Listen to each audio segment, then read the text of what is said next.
Président, bonjour. Bonjour. La dernière fois que nous nous avons rencontrés, vous étiez aux côtés du ministre de l'Agriculture qui était en visite dans le département du Var.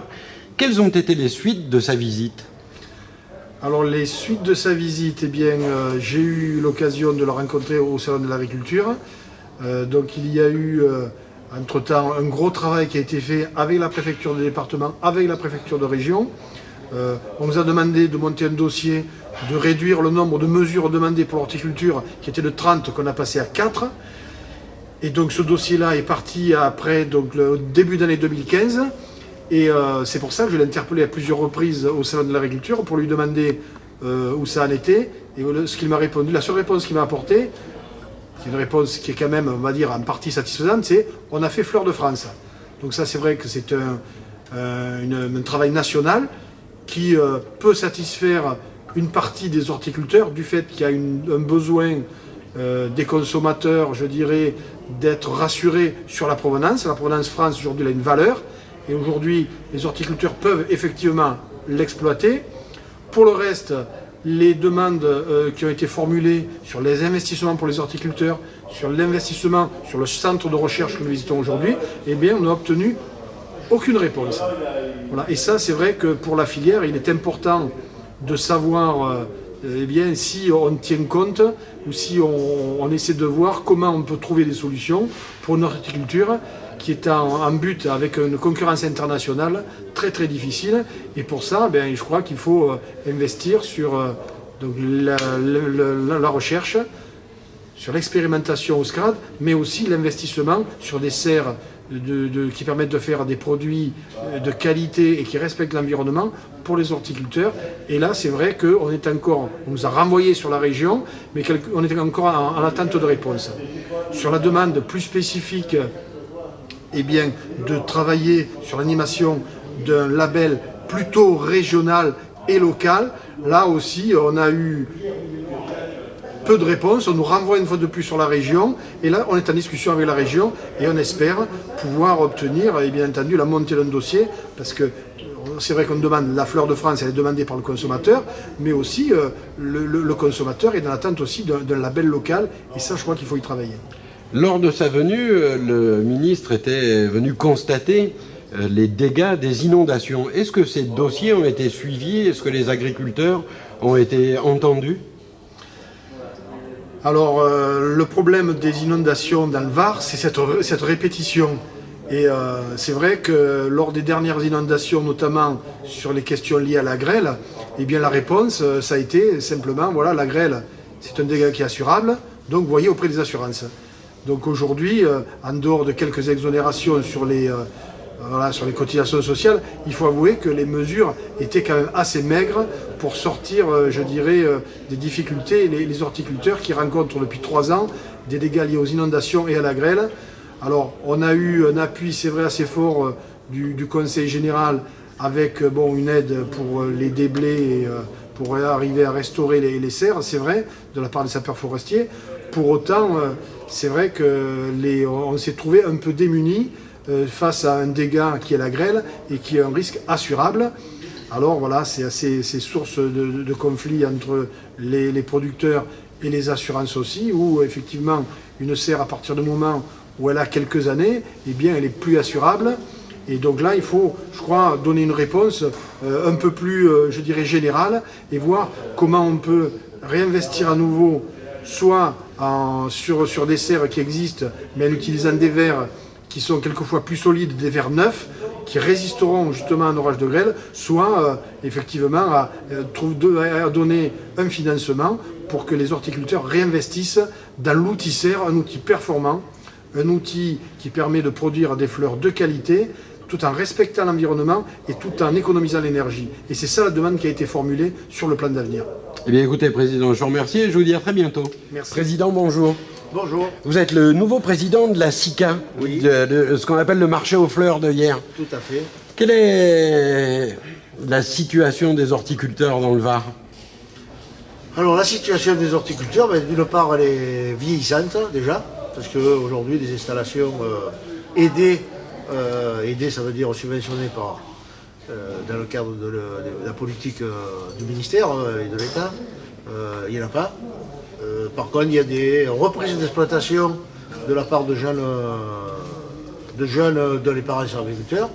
Ça, c'est le premier changement qu'il y a, puisque ça avait, pour ainsi dire, disparu. Et on s'aperçoit, et malheureusement, on dira que la crise faisant, il y a des retours qui se font avec des reprises d'exploitation. Ça, c'est nouveau. Qu'est-ce qu'il y a aussi? Il y a aussi un changement de production, de producteurs. On a eu les Espagnols, on a eu les Italiens. Aujourd'hui, il y a des Maghrébins qui reprennent les exploitations en location. Donc, ça monte la capacité d'adaptation. Et puis après, malheureusement, il y a le vieillissement du type européen aussi qui rentre en compte. Ce qui fait qu'aujourd'hui, on peut, sur l'ensemble des producteurs, on a une légère diminution de la part nombre d'exploitants et une légère diminution du chiffre d'affaires général sur l'horticulture. Ceci étant, on résiste peut-être mieux qu'en général sur la partie France, voire Europe, puisqu'aujourd'hui on assiste à moins de produits qui viennent d'importation, mais moins de valeur aussi, ce qui veut dire qu'il y a moins de consommation. Voilà en gros la situation de l'horticulture et de l'horticulture locale, bien sûr. Pour vous aider, le ministère met en place des IGP. Le département du Var est concerné par ces dispositifs. Une IGP, on le sait, c'est en gros 10 à 15 ans pour l'obtention. Est-on persuadé qu'une IGP, dans 10-15 ans, rencontrera encore des horticulteurs? Alors, déjà, juste deux précisions. Ce n'est pas le ministère qui met les IGP, c'est l'Europe, c'est celui européen. Ensuite, on espère que ce ne sera pas 10-15 ans, parce que si c'était 10-15 ans sûr, je pense qu'il ne faudrait même pas démarrer. Par contre, on espère, à partir d'une marque qui existe déjà, arriver à les maxi 5 ans. C'est ce qui nous a été dit par l'Institut national de l'appellation. Donc, si c'est sur les 5 ans, ça va. On peut arriver à quelque chose sur certains produits, notamment anémone, renoncule, pivoine. Par contre, s'il fallait attendre 15 ans, ça sera peut-être quand même beaucoup plus délicat. Une IGP aujourd'hui, ça aide à la commercialisation? Ça conforte un produit.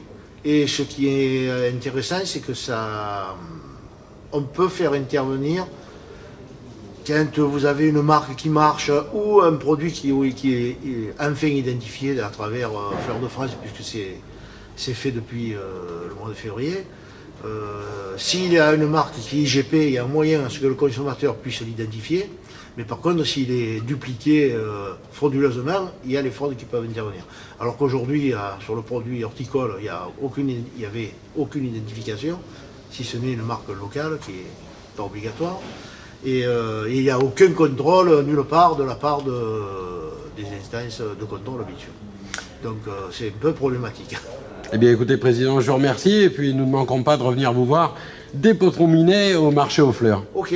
Merci beaucoup. Merci, bonne journée. Bonjour monsieur. Bonjour. Vous êtes le président du SCRAD. Est-ce que vous pouvez nous rappeler ce qu'est cet acronyme? Alors le SCRAD, c'est le syndicat du Centre régional de démonstration et d'application horticole. Quelle est la mission du SCRAD? Alors sa mission est de satisfaire les professionnels. C'est-à-dire que le SCRAD a été créé par les professionnels pour les professionnels, que ce soit au niveau de différents axes tels que l'innovation végétale, tels que les techniques culturales et tels que la protection biologique intégrée dont on ne peut se passer actuellement vis-à-vis des produits phytosanitaires qui sont de plus en plus interdits, à juste titre pour la santé de l'homme qui l'applique et pour l'environnement. C'est-à-dire que vous recherchez aussi à avoir des rapports qui améliorent la plante ou qui la mettent en adéquation avec des impératifs énergétiques? Voilà, tout à fait. Ça c'est le volet technique culturel. Donc technique culturelle, on cultive maintenant des plantes qui sont hors sol. Que ce soit au niveau, parce que la terre est difficilement contrôlable, et au niveau aussi ergonomique pour le travail de l'homme. Et après, nous avons des contraintes donc, qui sont énergétiques, c'est-à-dire qu'on recherche des cultures qui se cultivent plus ou moins à froid, et des contraintes aussi au niveau engrais que l'on fournit à ces plantes, c'est-à-dire qu'on met au point tous les systèmes de drainage et de recyclage, de façon à ne pas polluer l'environnement. Vous l'avez dit au début de notre rencontre, le SCRAD est un établissement qui est à l'écoute des professionnels. Ils y participent tous ou... Oui, alors ils y participent tous les adhérents du SCRAD. Alors les adhérents du SCRAD sont donc différents horticulteurs qui font aussi bien de la renoncule, de l'anémone, de la rose. Alors dans l'année, 2 ou 3 commissions sont faites au SCRAD pour ces adhérents qui parlent de leurs problèmes culturaux ou leurs problèmes variétaux. Et c'est eux qui définissent avec les techniciens et les ingénieurs du SCRAD les actions à venir pour telle ou telle fleur. Eh bien écoutez, je vous remercie et si vous le permettez, nous reviendrons vous voir. Ce sera avec grand plaisir.